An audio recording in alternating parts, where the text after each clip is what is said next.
So this video, we're going to look at the car pulling to one side, but with a specific view to the steering wheel alignment. Now that can cause all sorts of problems, and some people don't even notice it. So we're going to look at how to identify this problem and to get to the bottom of it, so you don't have that problem of the car pulling to one side when you think you're driving in a straight line. So when you're traveling in a straight line, just check the position of the steering wheel. And if the steering wheel is slightly crooked, that's going to cause the car to veer off to one side. You're naturally going to want to hold the steering wheel so it's straight. And if the steering wheel's straight and it's not aligned correctly, the car is going to pull off in that direction. But you can also have excessive wear on the steering system.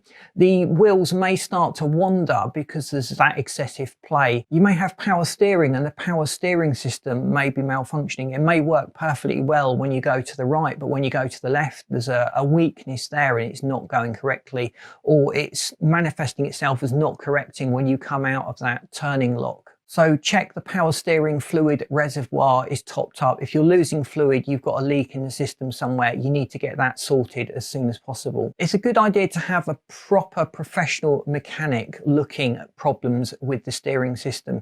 It's usually beyond the scope of the DIYer to diagnose, but he would like to know if it's happening when you turn to the right or just after you've turned to the right, for example, and the conditions that happen when the car is pulling off to one side, so he can diagnose the problem and address it without running you up a big bill trying to diagnose the fault from scratch. Please boot that like button because that really does help us to get out there. Subscribe to the channel. We'd hate you to miss out on the great content we've got planned over the upcoming months through this year, and we would love you to stay tuned.